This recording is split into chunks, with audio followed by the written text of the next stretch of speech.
Bismillahirrahmanirrahim. Assalamualaikum warahmatullahi wabarakatuh.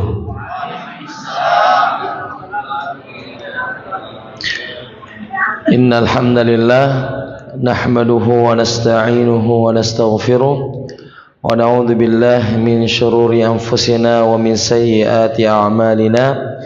May yahdihillahu fala mudilla lahu wa may yudlil fala hadiya lahu. Wa asyhadu an la ilaha illallah wahdahu la syarika lah wa asyhadu anna Muhammadan abduhu wa rasuluh. Allahumma salli wa sallim wa barik ala nabiyyina Muhammadin wa ala alihi wa ashabihi wa man tabi'ahum bi ihsanin ila yaumiddin, amma ba'd.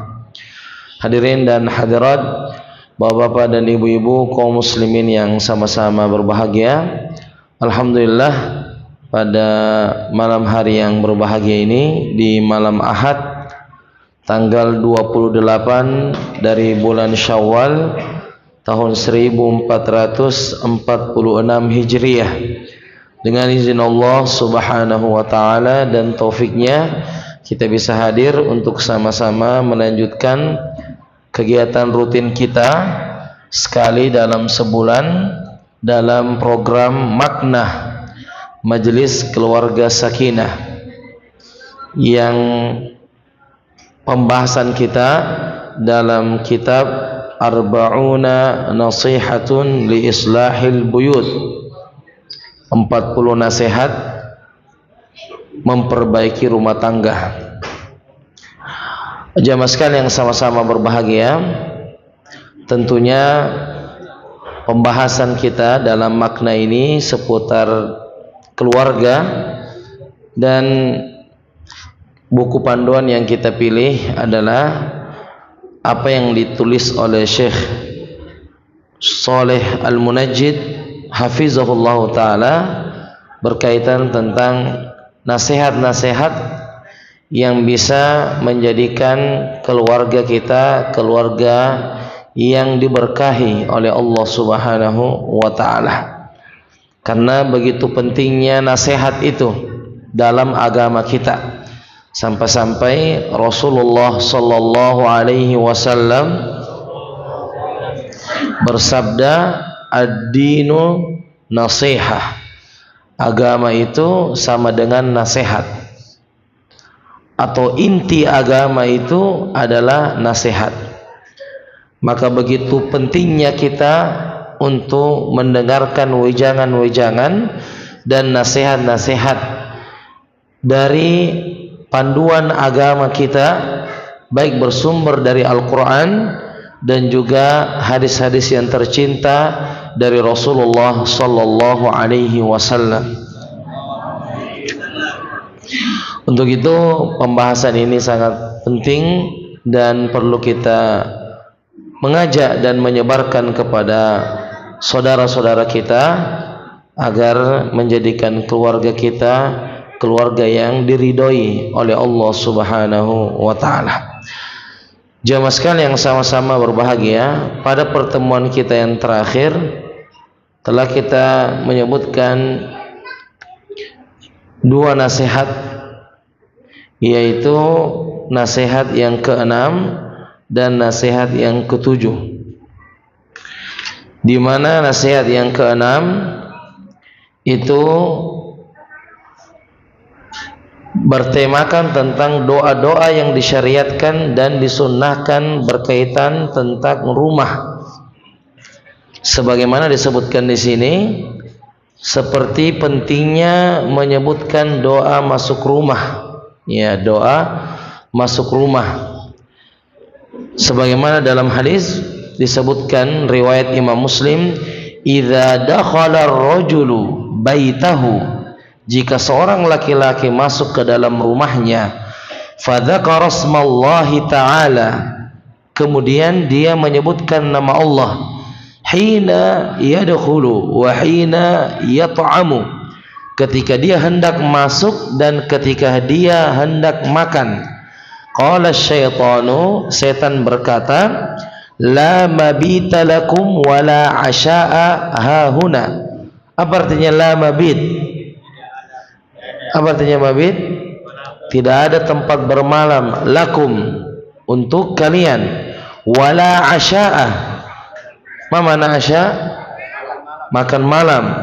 Hahuna, di tempat ini, di rumah ini.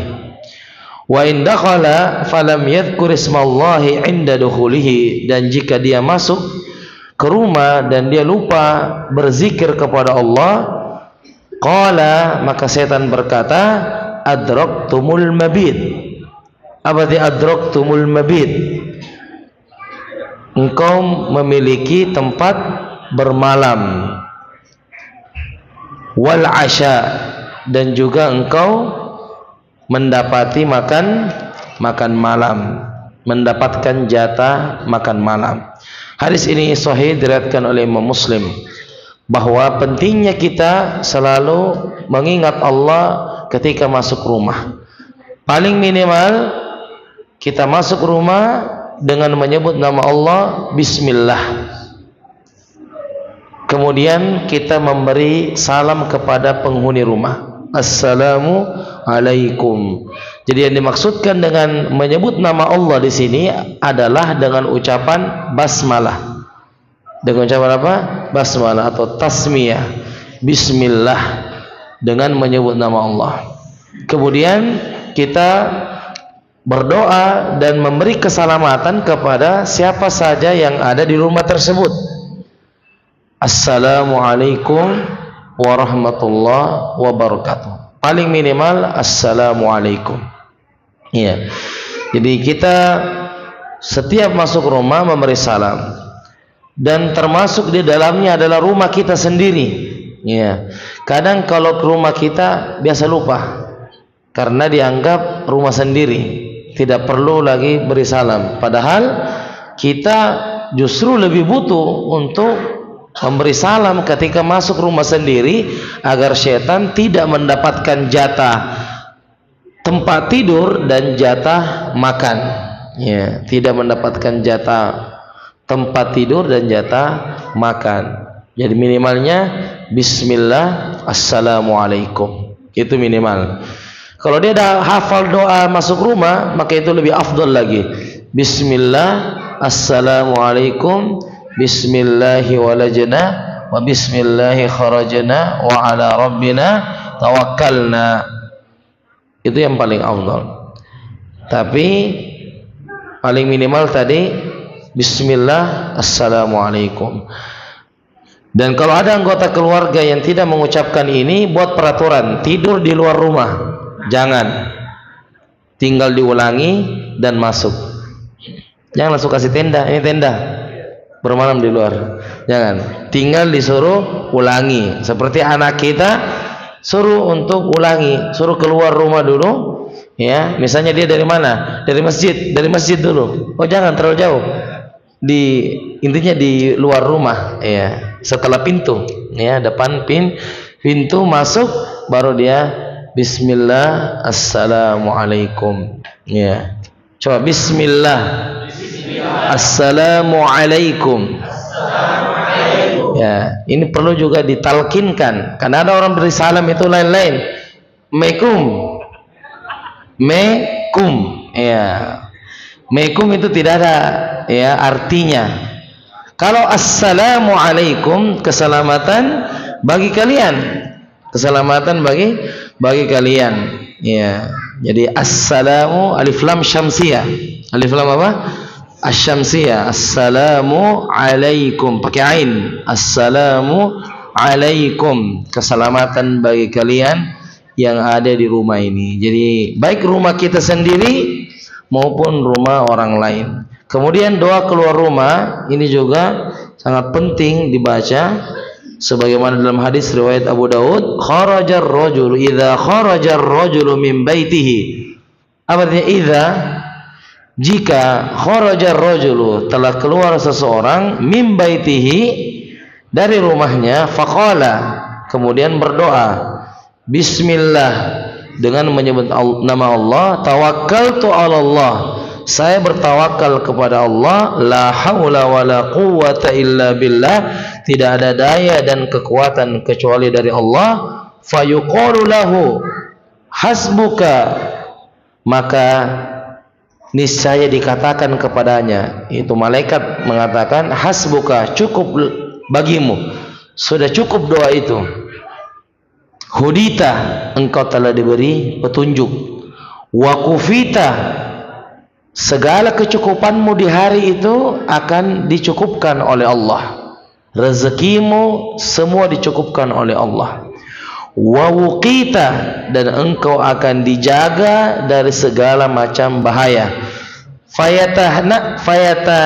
Fayatanaha lahu syaitan, lalu setan lain berkata kepada temannya, fayuqalu lahu kaifa laka birajulin qad hudiya wa kufiya wa uqiyah, bagaimana kita bisa mengganggu orang yang sudah diberi petunjuk, orang yang sudah diberi kecukupan, dan orang yang sudah dijaga. Ya, artinya setan sudah putus asa. Setan sudah berputus asa untuk menggoda orang yang membaca doa keluar rumah, seperti tidak ada gunanya godaannya, habis-habis tenaga saja. Karena ini orang sudah ada 3 kekuatan yang melindunginya, yaitu kekuatan bahwa dia diberikan hidayah, petunjuk, ya, tidak akan salah-salah keluarnya, tujuannya jelas, dan juga rezekinya, nafkahnya dicukupkan hari itu, dan dia dijaga oleh Allah Subhanahu wa ta'ala.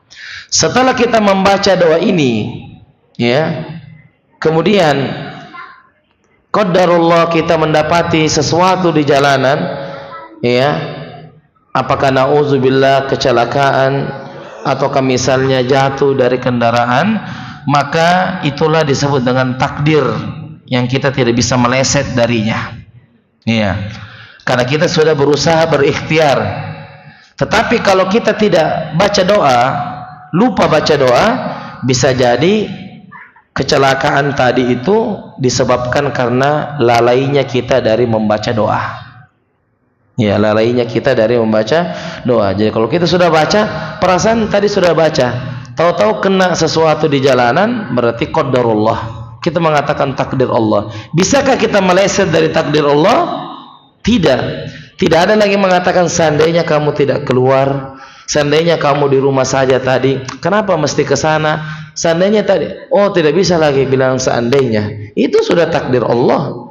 Qadarullah wa ma syaa fa'al. Segala takdir Allah dan kehendak Allah, apa yang Allah hendaki. Tetapi kalau kita ada sesuatu di jalanan dan memang kita lupa baca doa, bisa jadi hal tersebut disebabkan karena kelalaian, lupa membaca doa. Ini pentingnya doa keluar rumah ini, semua harus diingatkan. Ya, ibu-ibu yang mau ke pasar, baca doa keluar rumah supaya tidak terlalu banyak belanjaannya dan tidak mampir carita. Nah, belanja itu sebentar, tapi ketemu dengan penjual ini cerita, ketemu dengan bestinya di jalanan cerita, ketemu dengan teman pengajiannya cerita. Jadi bisa sampai 3 jam. Mestinya dia cuma 1 jam di pasar, tetapi ketemu dengan teman-temannya. Jadi baca doa keluar rumah. Oh, ya, suami yang mau pergi bekerja, mencari nafkah, mau ke sawah, ya, itu juga dibekali dengan doa keluar rumah. Dan anak kita yang mau ke sekolah pun juga selalu diingatkan untuk membaca doa keluar rumah. Ya, insya Allah kalau dia baca keluar rumah, anak kita tidak akan diganggu oleh siapa-siapa. Termasuk pakalakala ulu. Tahu pakalakala ulu? Ini yang ngambil kepala. Nah, itu juga ya termasuk bahaya, dan itu ya perlu dihindari dengan membaca doa. Kemudian bersiwak, ya ini adalah sunnah ketika masuk rumah. Ketika Aisyah ditanya apa yang Nabi kerjakan jika masuk rumah, kata kata Aisyah, Nabi biasa memulai dengan bersiwak. Ya, Nabi biasa memulai dengan bersiwak. Jadi sunnah yang pertama Nabi kerjakan ketika masuk rumah adalah bersiwak, ya, untuk ya menghormati keluarganya. Ya, namanya kalau di luar rumah itu banyak sesuatu ya, kotoran yang melengket, sehingga Nabi biasa bersiwak, membersihkan mulutnya sebelum menemui keluarganya. Kemudian nasihat yang ketujuh adalah membaca surah Al-Baqarah di dalam rumah, karena membaca surah Al-Baqarah di dalam rumah ini adalah termasuk ruqyah dan menghilangkan setan yang ada di rumah kita. Iqra'u surat Al-Baqarah fi buyutikum. Apa artinya iqra'u?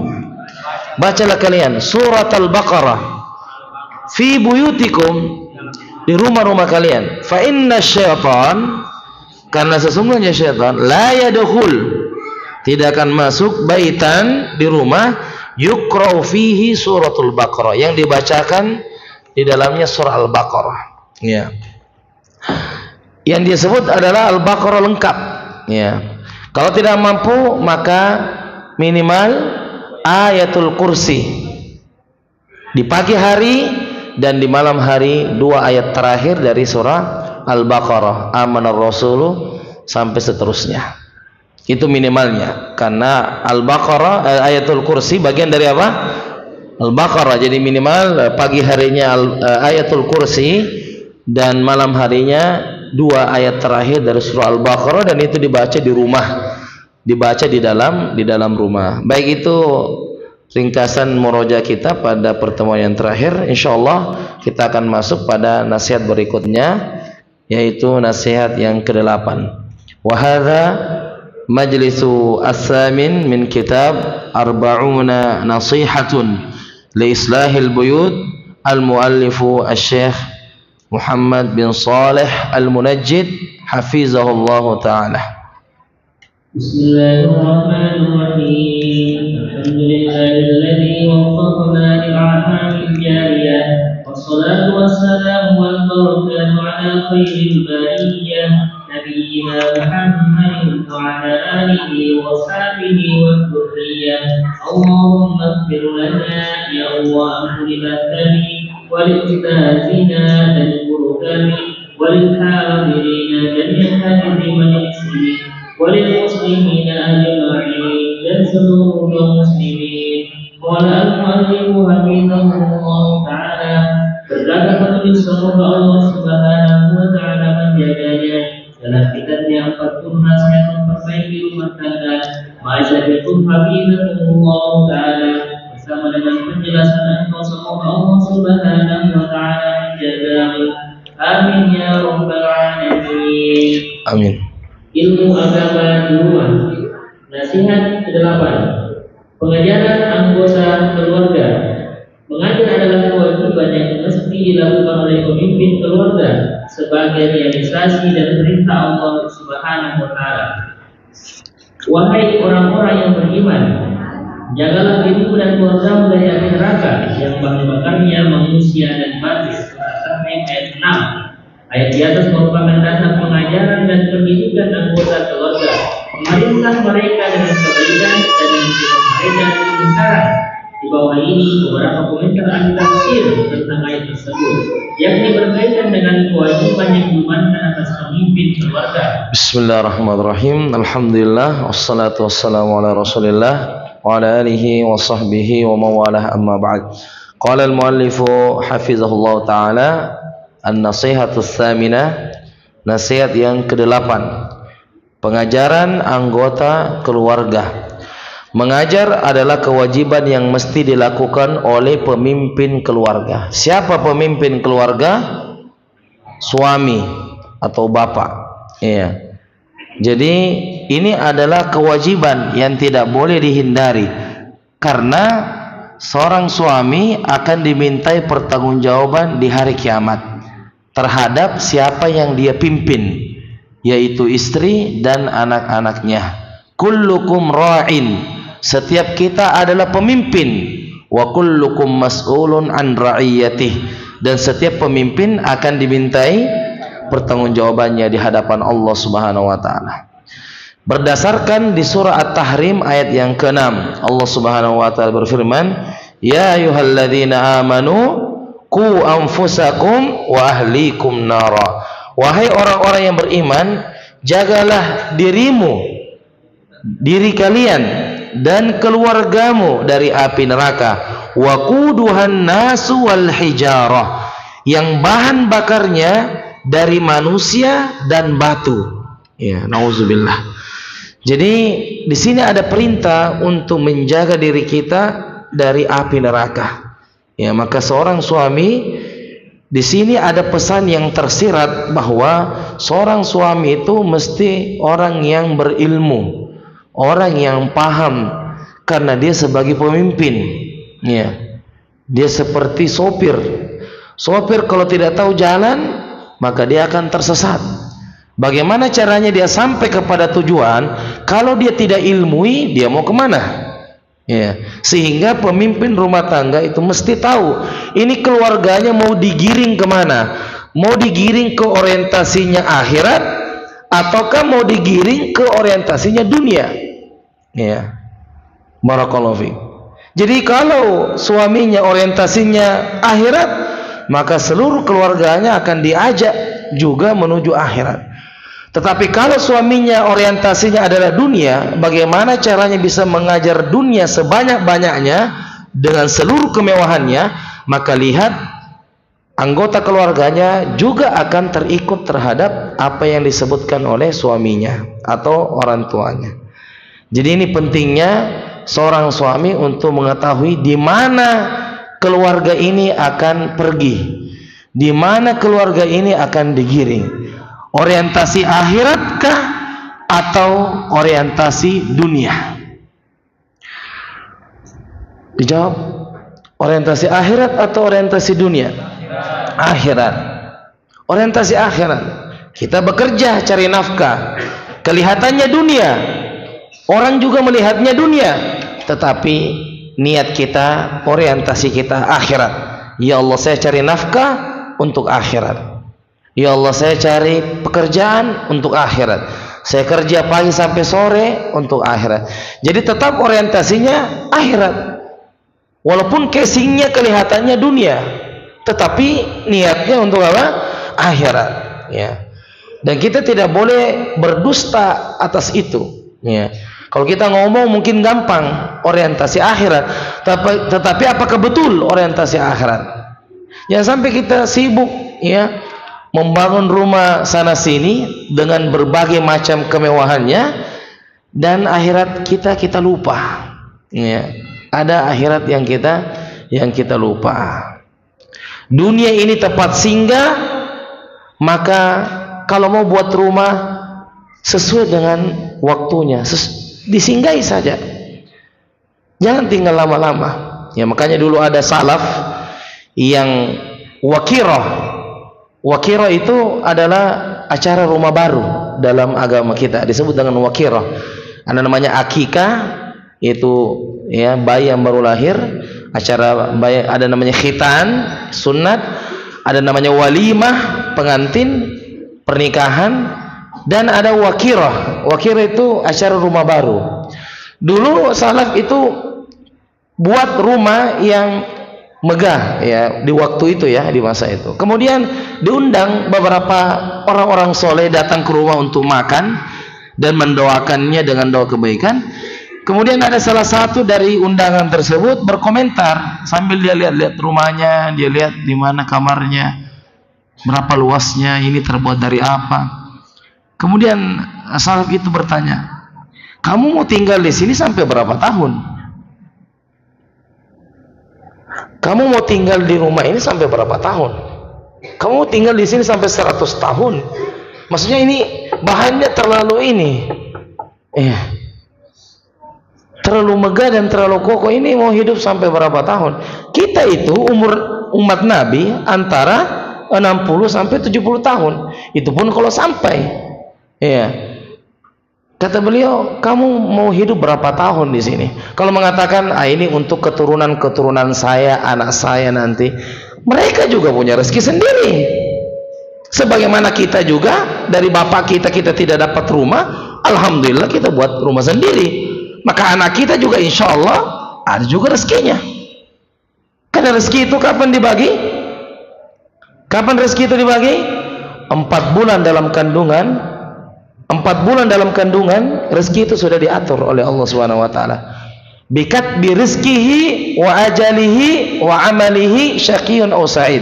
4 yang dituliskan ketika kita masih dalam kandungan. Rezekinya selesai, ajalnya kapan, amal baik dan amal buruknya.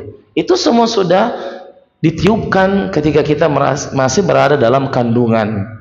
Ya, jadi orientasi kita harus akhirat. Betul kita kerja, tapi selalu niatnya untuk mencari ridha Allah Subhanahu wa taala. Nah, Qatadah berkata, hendaknya dia memerintah mereka taat kepada Allah Subhanahu wa taala serta mencegah mereka dari maksiat kepadanya. Hendaknya menjaga mereka untuk melakukan apa yang diperintahkan oleh Allah dan membantu mereka di dalamnya.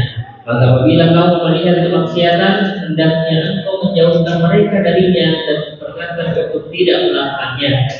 Ad-Dakhal dan Muqatil berkata, merupakan kewajiban setiap muslim mengajarkan keluarganya dan kerabat dan kerabat sahayanya akan apa yang diwajibkan oleh Allah atas mereka dan apa yang dilarangnya. Ali radhiyallahu anhu berkata, ajari dan didiklah mereka. Baik. Jadi disebutkan beberapa tafsir tentang At-Tahrim ayat ke-6. Apa maksudnya ayat ini? At-Tahrim ayat ke-6. Kata Qatadah, hendaknya dia memerintahkan taat kepada Allah, yaitu keluarganya disuruh untuk taat kepada Allah dan mencegah dari perbuatan dosa. Suami itu harus tegas mengajarkan anggota keluarganya untuk taat kepada Allah. Termasuk yang paling sederhana, yang paling urgen adalah masalah sholatnya. Kadang seorang bapak, orang tua itu tidak tega membangunkan anaknya di waktu subuh dengan alasan capek. Apa nak kerja anak tak capek? Emangnya dia lembur kerja?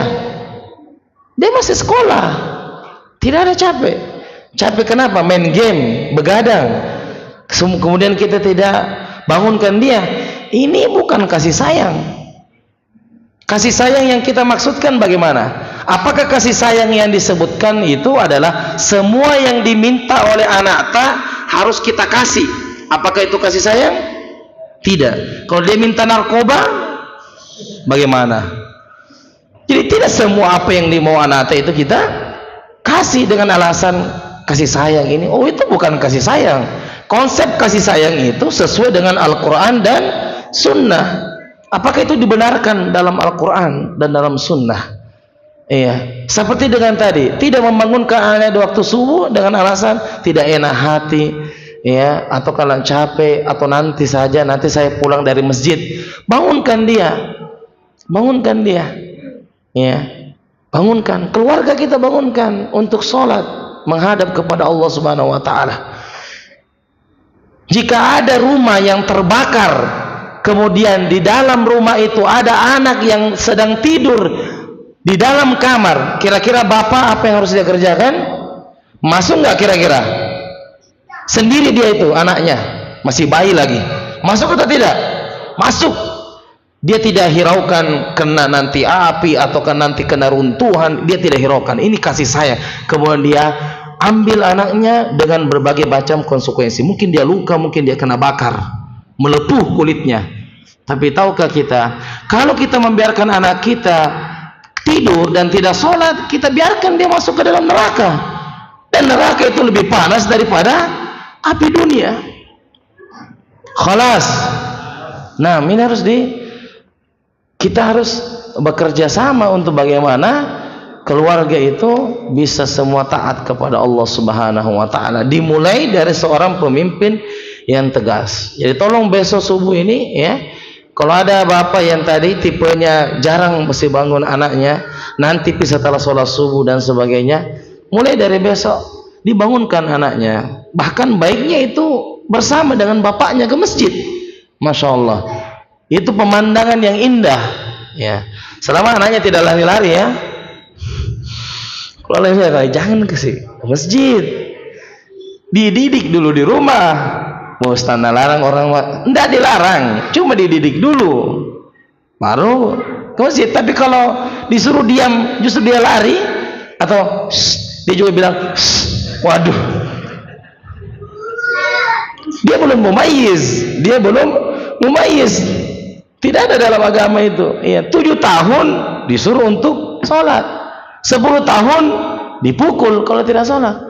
Yang rata-rata yang ya anak-anak yang masih TK masih ini belum mumayyiz. TK itu sudah mumayyiz atau belum? Belum mumayyiz. Maka dididik dulu oleh ibunya di rumah, ditraining dulu. Iya, bikin musola kecil-kecilan di rumah, di training. Misalnya ini Pak Imam di sini, kemudian ada sajadah di sini, kira-kira apa yang kita kerjakan? Di training dulu, baru ke masjid. Demi menjaga kekhusyuan secara umum. Anak kita mau didik, tapi yang lainnya terganggu, menjadi mudarat bagi yang lain. Jadi itu ya. Kemudian Ad-Dhahhak mengatakan merupakan kewajiban setiap muslim mengajarkan keluarganya, kerabat, bahkan hamba sahaya. Ya, maksudnya kalau ada asisten rumah tangganya juga diikutkan untuk diajar.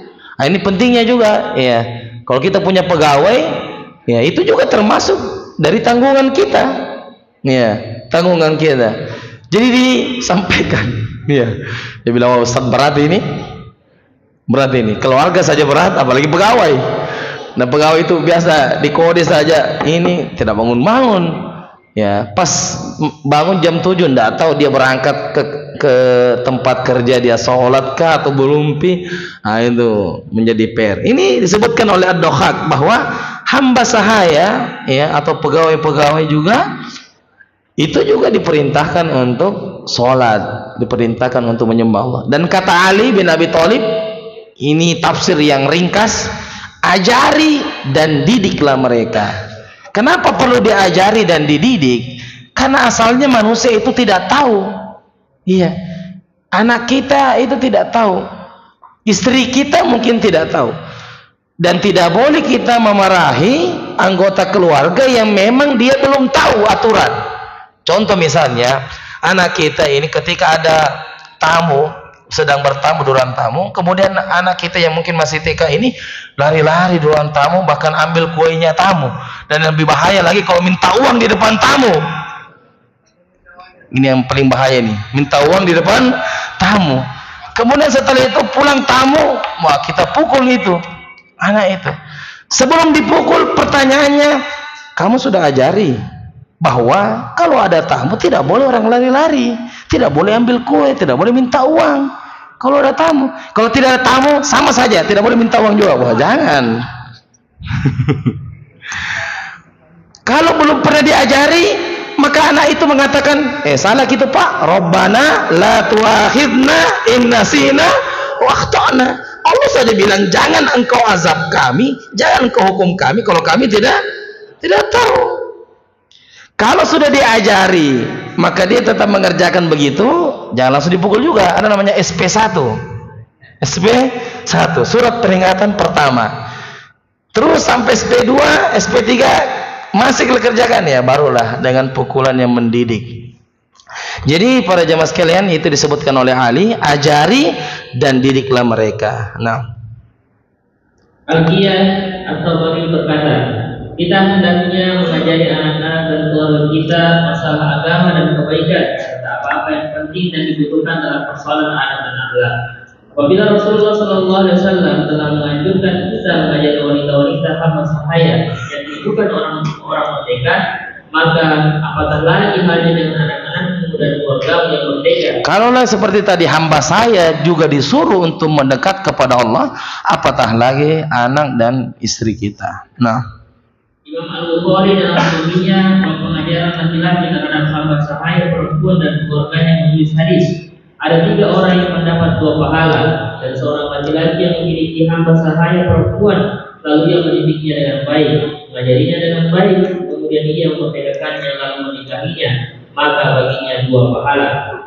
Dalam penjelasan hadis di atas, Ibnu Hajar mengatakan kesesuaian hadis dengan tarjamah, maksudnya judul bab dalam masalah hamba sahaya perempuan adalah dengan nas, dan dalam masalah keluarga dengan qiyas. Sebab perhatian kepada keluarga yang merdeka dalam soal pengajaran tentang kewajiban-kewajiban yang dibebankan oleh Allah dan tentang sunnah-sunnah Rasulnya adalah sesuatu yang harus dan pasti, apalagi perhatian kepada hamba sahaya perempuan. Bahkan Imam Bukhari meriwayatkan ada hadis tentang ada tiga orang yang akan mendapatkan 2 pahala. Salah satu dari 3 ini adalah seorang laki-laki yang memiliki budak, kemudian dia didik baik-baik budak perempuan itu, diajari baik-baik, kemudian bahkan dia nikahkan budak itu dengan laki-laki yang baik, maka baginya 2 pahala. Maksudnya adalah kalau ini ya hamba sahaya yang tidak sedarah dengan kita, tidak ada hubungan darah,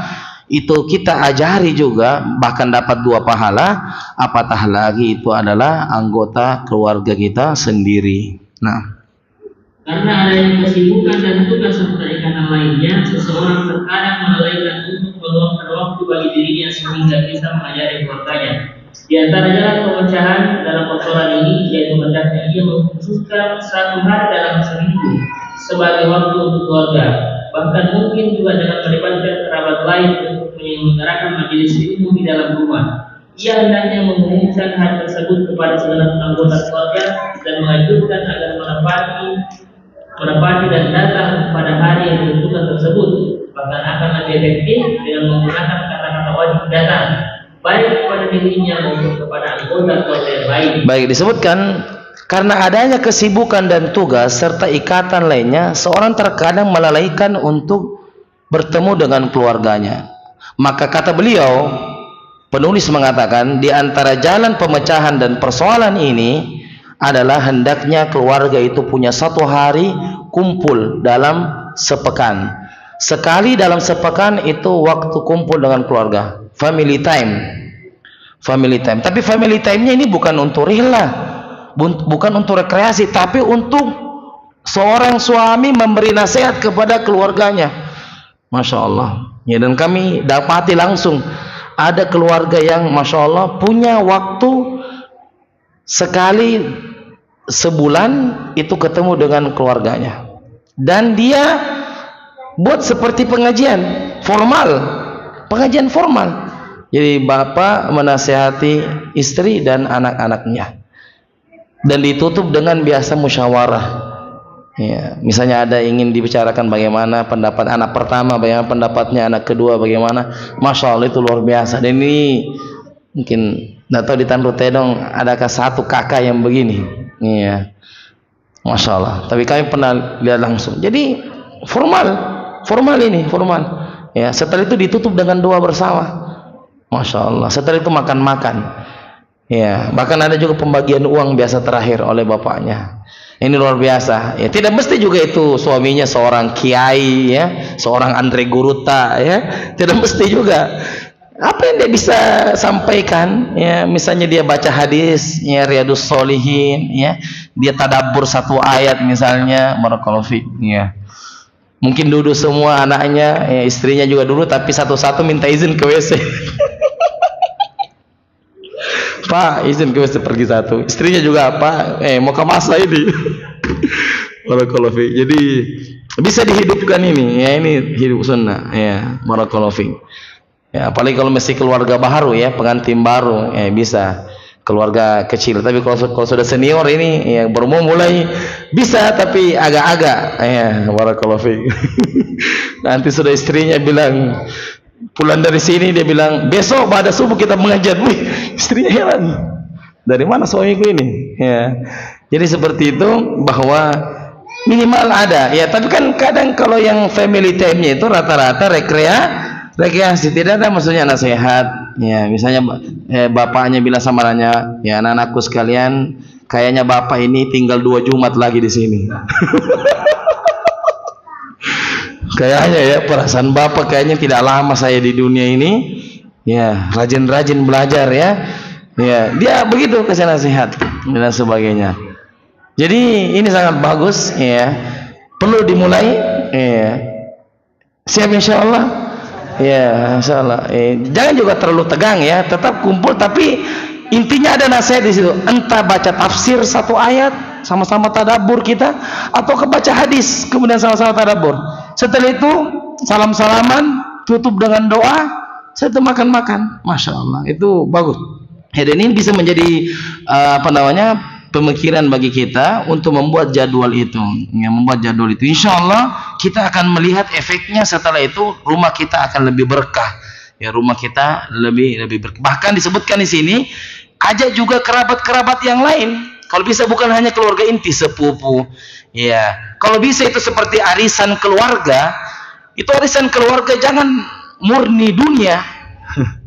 Kan ada itu arisan keluarga murni dunia. Mestinya itu kalau ada arisan keluarga, ada juga penceramahnya. Ya, kalau ada bisa dari keluarga atas sendiri, kalau tidak undang penceramah sambil mengingatkan tentang keluarga. Karena banyak itu mau dibahas tentang keluarga.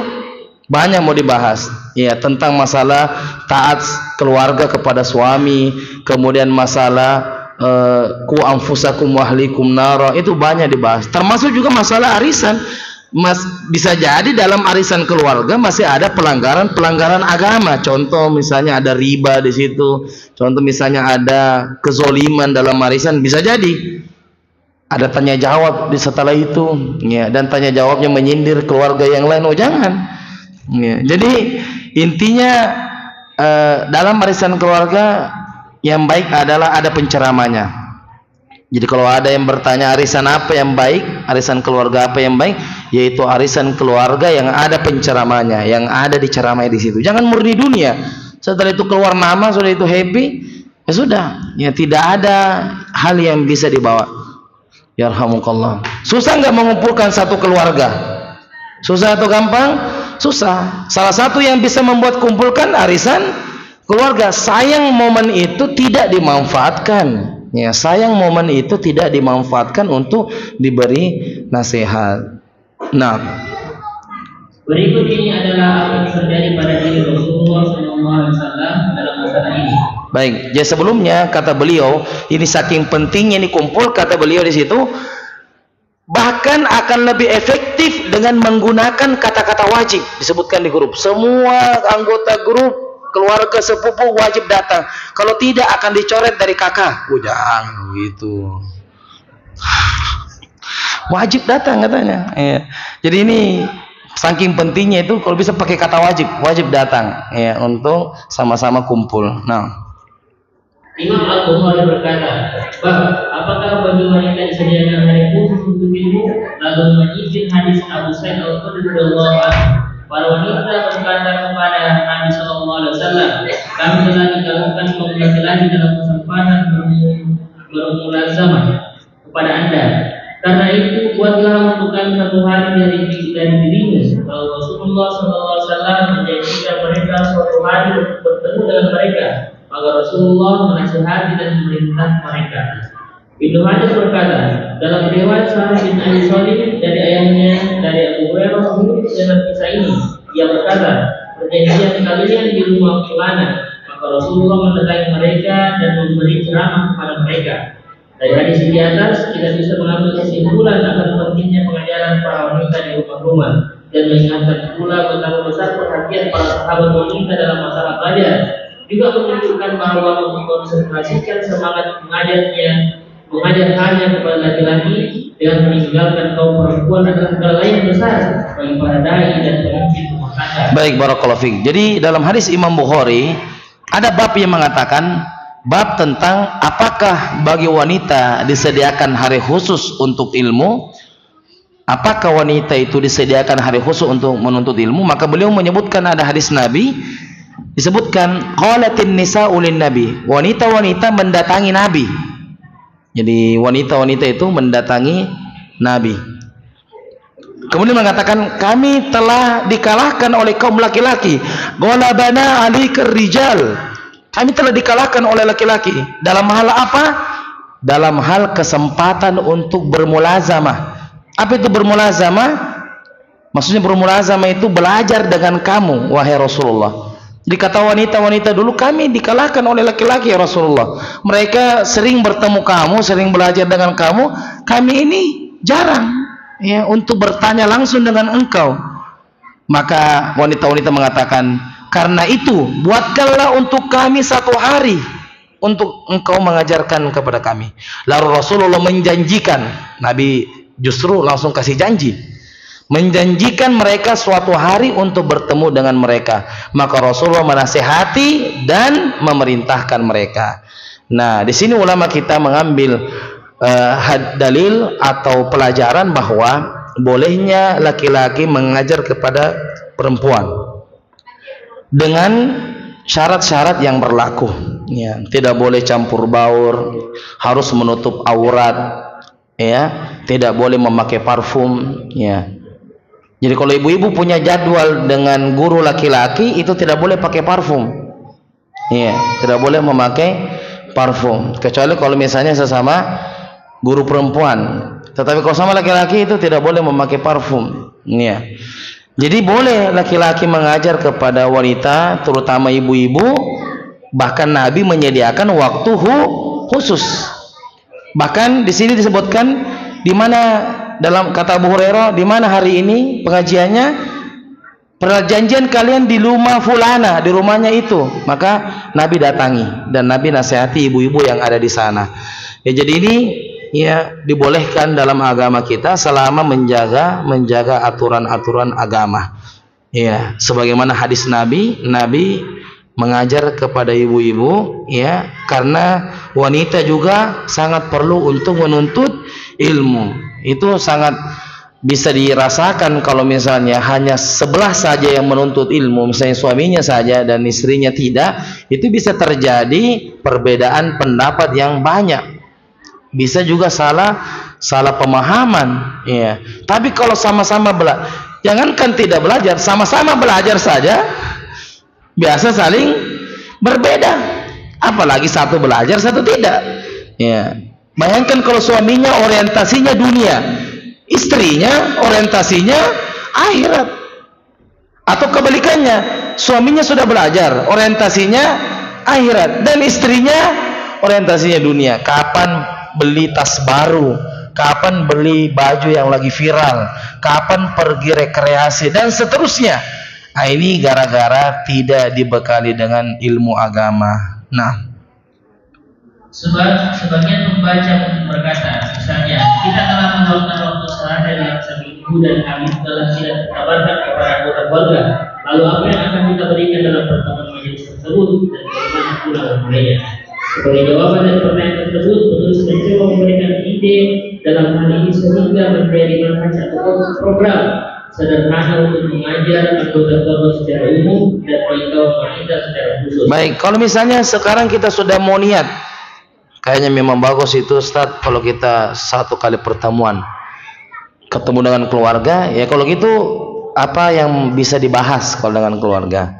Nah, di sini akan ada beberapa buku yang penulis rekomendasikan, bisa dibaca saja. Sekali lagi tidak mesti undang penceramah, suaminya saja yang baca. Kemudian setelah itu ditadaburi. Ternyata pas tadabur istrinya lebih jago. Suaminya bilang, oh masya Allah ya. Jadi ini pentingnya kalau memang kita sudah niatkan apa yang kita bahas dalam pengajian keluarga. Nah, 1. Tafsir Al-Lamah Ibnu Sa'di dari Tafsir Taisir Al-Karim Ar-Rahman di Tafsir Kalam Al-Manhan, terdiri dari jilid, sajian dan bahasanya mudah. Tafsir ini bisa ditelaah dan dibaca per surah atau semampunya dalam setiap kali pertemuan. Baik, kitab yang pertama yaitu dalam tafsir. Ada tafsir yang ditulis oleh Imam As-Sa'di atau Imam As-Sa'di Hafizahullah Ta'ala. Ini direkomendasikan karena beliau itu tafsir kontemporer, yaitu beliau masih hidup sezaman dengan kita, ya, hidup sezaman dengan kita, ya. Jadi tafsirnya itu tidak terlalu jauh pembahasannya, ya. Jadi ini baik dan itu banyak, ya, banyak di link-link yang bisa kita tulis. Tafsir As-Sa'di, tafsir As-Sa'di itu bisa kita baca di depan keluarga dan kita sama-sama bisa tadabbur dari tafsir As-Sa'di. Nah, 2. Riyadhus Shalihin dengan komentar dan keterangan serta pelajaran yang bisa diambil dari hadis. Dalam hal ini bisa merujuk pada kitab Nusrah Al-Muttaqin.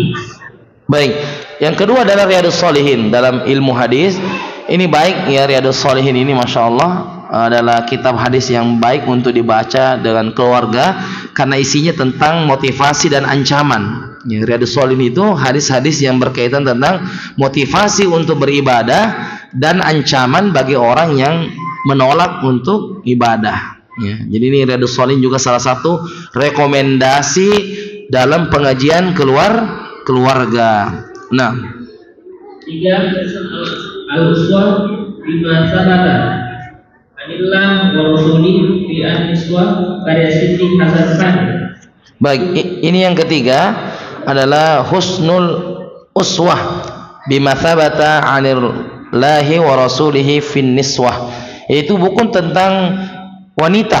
Ya, ini buku ini tentang wanita, lebih banyak berkaitan tentang perempuan, dan karya Siddiq Hasan Khan. Ya, tapi yang ketiga ini wallahu alam mungkin belum diterjemahkan, ya, belum diterjemahkan ke bahasa kita. Kalau yang pertama dan yang kedua itu sudah diterjemahkan dalam bahasa Indonesia sehingga kita mudah untuk bisa membacanya. Nah, adapun yang ketiga ini nanti peserta Badar yang baca. Nah, juga penting untuk diajarkan kepada wanita beberapa persoalan hukum fikih, misalnya hukum bersuci, haid, hukum sholat dan zakat, puasa dan haji. Jika mereka telah bisa melakukannya, demikian pula hukum makanan dan minuman, pakaian dan perhiasan, sunnah fitrah dan para mahram, hukum lagu, gambar dan sebagainya. Baik, ini juga berdasarkan wanita itu juga perlu mempelajari hukum fikih. Ya, makanya karim wanita di pesantren itu, ya, hari Selasa rutinnya pada asar itu pengajian fikih, ya, fikih wanita, karena itu penting. Di situ banyak yang disinggung tentang ibadah, tata cara sholat, tata cara puasa, zakat, perhiasan, ya, pakaian. Alhamdulillah itu sudah diselesaikan dan insya Allah akan berlari pada kitab yang lain, ya, insya Allah. Nah, di antara rujukan penting dalam masalah-masalah tersebut yaitu fatwa para ulama seperti kumpulan fatwa Syekh Abdul Aziz bin Baz, yang Syekh Muhammad bin Shalih Al-Utsaimin dan ulama lain selain mereka, baik itu berupa buku maupun rekaman kaset. Baik, jadi kalau rujukan-rujukan masalah fatwa tanya jawab atau ulama, di sini ada Syekh bin Baz, ada Syekh Utsaimin, ya. Syekh bin Baz seperti Durusul Muhimmah, ya, itu buku yang baik untuk dibaca dan dimurajaah karena itu dasar-dasar Islam, ya. Durusul Muhimmah itu dasar-dasar Islam. Dan buku-buku dari Syekh Utsaimin dan fatwa-fatwanya. Dan sekarang alhamdulillah sudah banyak diterjemahkan. Di YouTube juga kalau kita tulis fatwa Syekh bin Baz, banyak yang sudah diterjemahkan ke bahasa Indonesia. Nah, termasuk dalam kategorinya dalam pengajaran wanita dan keluarga dalam mengingatkan mereka untuk mengikuti berbagai ceramah umum yang disampaikan oleh para ulama untuk atau penuntut ilmu yang terpercaya di bidangnya. Jika itu memungkinkan, hal ini untuk lebih banyak memberikan referensi dan sumber pengajaran, juga untuk variasi. Selain itu, jangan pula dilupakan masalah mendengarkan siaran bacaan Al-Quranul Karim serta menaruh perhatian kepadanya, termasuk dalam rangka penyediaan sarana pengajaran dalam mengingatkan anggota keluarga pada hari-hari tertentu agar para wanita yang menghadiri pameran buku Islami, tetapi dengan memperhatikan syarat-syarat bepergian dan yang telah diatur agama. Selain ada pengajian keluarga, juga diajarkan ke pengajian umum, ya, seperti kalau kita ada karim, ya, itu dia dianjurkan belajar, ada masar, yaitu adalah pengajian. Dan selain pengajian keluarga, kita juga ikut ke pengajian umum supaya bervariasi. Jadi ini pentingnya. Pada kesimpulannya para jamaah sekalian, nasihat yang ke-8 ini adalah bagaimana seorang pemimpin rumah tangga itu mengajarkan dan mendidik keluarganya dengan cara dia mengadakan waktu family time sekali dalam sepekan dengan keluarganya. Disitulah dia baca tafsir tadi seperti As-Sa'di atau Riyadus Shalihin, kemudian sama-sama kita mendengarkan dan setelah itu ditutup dengan doa dan makan-makan. Itu mudah-mudahan bisa jadi PR bagi kita untuk bisa mengadakan ini, dan itu bagus, ya. Apalagi anak-anak kita itu butuh nasihat. Anak-anak kita itu kebanyakan mereka tidak tahu apa-apa, maka perlu untuk diajarkan. Tapi mirisnya di zaman sekarang ini banyak orang tua yang segan menegur anaknya, ya, dan itu adalah kesalahan dalam rumah tangga. Kalau ada seorang bapak, seorang ibu yang anaknya sendiri segan untuk menegurnya, Segan untuk menegur. Contoh misalnya bapaknya atau ibunya ya pernah cek-cek HP-nya dan di HP-nya ada sesuatu, gambar-gambar yang tidak benar misalnya. Dia diamkan saja. Mestinya anak itu dipanggil dan ditegur. Ya. Bahkan ada yang betul-betul segan, bahkan HP anaknya tidak dicek dengan alasan privasi. Privasi bagaimana? Itu anak kita yang akan menjadi pertanggung jawaban. Ya ayyuhalladzina amanu qu anfusakum wa ahlikum nara. Segan menegur anaknya padahal sudah jelas. Apalagi kalau sudah ada perilaku-perilaku yang mencurigakan, itu enggak apa-apa kita cek HP-nya, enggak apa-apa kita cek kamarnya. Enggak apa-apa. Kalau memang sudah ada perilaku yang mencurigakan, tapi ini biar dan sebagainya. Nanti berlarut-larut akhirnya kesalahan itu atau dosa itu justru menjadi dosa yang berkelanjutan. Jadi ini adalah tanggung jawab bagi semua orang tua untuk menjaga keluarganya dari api neraka. Jangan segan, tegur. Kalau memang salah, tegur. Dan ingat ya, anak-anak itu, apalagi anak-anak SD, itu tidak tahu namanya tersinggung. Anak-anak itu tidak tahu, itu dibilang tersinggung tidak tahu. Ya, misalnya ada pengajian di sini, ada anak-anak misalnya ditegur. Hei, kamu dari mana? Dia tidak tersinggung itu.